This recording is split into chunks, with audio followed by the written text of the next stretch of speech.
Hi everyone, welcome to my channel. So, saya Erlinda Rizal, peserta Latsar CPNS 2022, golongan 3, angkatan 2, kelompok 3. Di video saya kali ini, saya akan menampilkan kegiatan saya mempelajari modul habituasi dan aktualisasi. Check this out!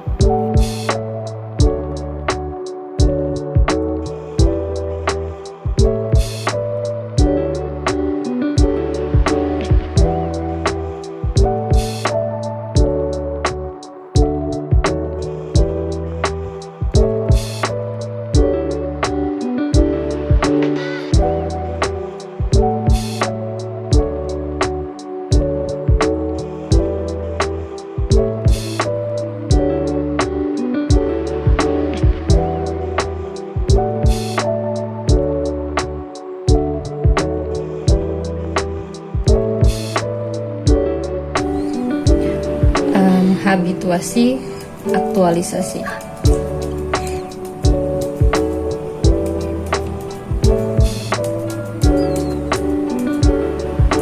Habituasi merupakan proses pembiasaan pada atau dengan sesuatu penyesuaian supaya menjadi terbiasa atau terlatih melakukan sesuatu yang bersifat intrinsik pada lingkungan kerjanya. Habituasi juga berarti penciptaan situasi dan kondisi tertentu untuk membiasakan diri berperilaku sehingga terbentuk karakter diri melalui proses internalisasi dan dipersonifikasi melalui intervensi tertentu. Nah, intervensi diciptakan agar bisa memicu timbulnya suatu respon berupa tindakan tertentu yang diawali dari hal-hal kecil atau yang paling mendasar dibutuhkan di tempat kerja, khususnya untuk mendukung pelaksanaan tugas jabatan. Ada aktualisasi. Nah, aktualisasi itu sendiri berasal dari kata aktual yang berarti nyata, benar-benar terjadi dan sesungguhnya ada.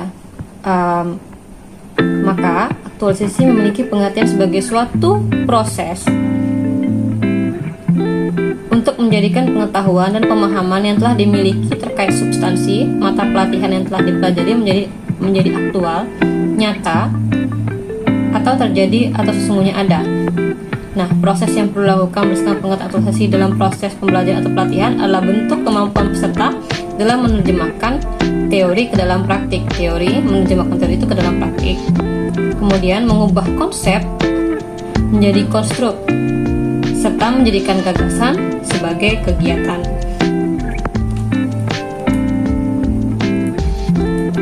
Selanjutnya, aktualisasi sebagai intervensi agenda habituasi. Aktualisasi bersifat ekstrinsik. Nah, kemampuan yang harus dikuasai peserta pada pembelajaran aktualisasi yaitu isu, jumlah kegiatan, kualitas rencana kegiatan, relevansi, rencana kegiatan dan aktualisasi, dan teknik komunikasi, serta melaksanakan aktualisasi yaitu kualitas pelaksanaan kegiatan, kualitas aktualisasi, dan teknik komunikasi.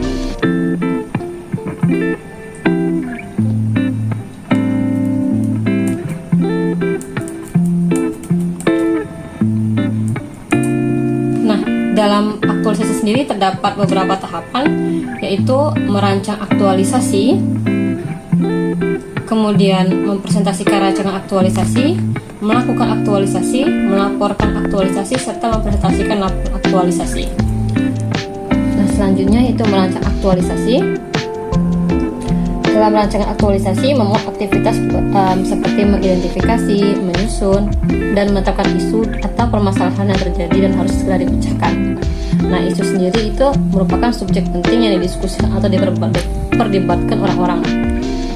Misalnya ketika Anda berbicara tentang masalah itu, Anda mengacu pada bagian yang sangat penting untuk dipertimbangkan kemudian didiskusikan. Nah, dalam kemampuan menetapkan isu, ada 3, yaitu environmental scanning, problem solving, serta analisis. Nah, environmental scanning yaitu peduli terhadap masalah dalam organisasi dan mampu memetakan hubungan kasualitas. Kemudian ada problem solving, yaitu mampu mengembangkan dan memilih alternatif dan mampu memetakan aktor terkait dan perannya masing-masing. Serta yang terakhir, analisis, mampu berpikir konseptual atau mengkaitkan dengan substansi mata pelatihan mampu mengidentifikasi implikasi atau dampak atau manfaat dari sebuah pilihan kebijakan program, kegiatan, tahapan kegiatan.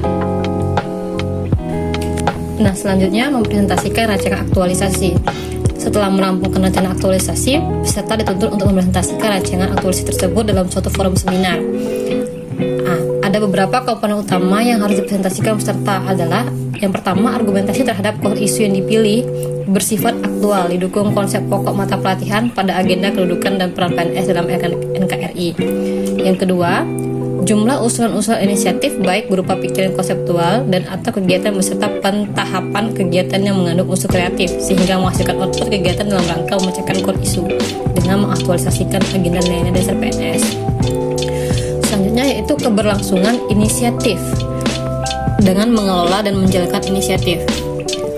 Keempat, ada kontribusi hasil kegiatan atau pemecahan isu terhadap pencapaian visi, misi, dan tujuan organisasi, serta kontribusi hasil kegiatan atau pemecahan isu terhadap penguatan nilai organisasi. Dan yang terakhir, komitmen menyelesaikan seluruh kegiatan dalam rangka pemecahan isu. Nah, setelah kita mempresentasikan rancangan aktualisasi, kita melakukan aktualisasi. Setelah berada di tempat kerja, peserta dituntut untuk segera melaksanakan kegiatan-kegiatan yang telah direncanakan dengan penuh disiplin dan tanggung jawab, sesuai dengan jadwal yang juga telah direncanakan. Terdapat 3 aktivitas mendasar yang perlu dilakukan peserta pelatihan pada saat off-campus, yaitu yang pertama, melakukan pendalaman terhadap core isu yang dipilih jika berubah atau bertambah, dengan dukungan konsep pokok mata pelatihan yang melandasi pemilihan core isu dan penetapan inisiatif pemecahan core isu yang dipilih. Yang kedua, melakukan penerapan terhadap usulan-usulan inisiatif baik berupa pikiran konseptual dan atau aktivitas-aktivitas dalam rangka memecahkan core isu tersebut, dan proses dan kualitas mengelola dan menjalankan inisiatif, serta melakukan analisis terhadap dampak hasil inisiatif, dampak yang terjadi baik pada level individu, unit, atau organisasi, dan menjaga keberlangsungan inisiatif yang telah dilakukan. Setelah kita melakukan aktualisasi, kita perlu melaporkan aktualisasi.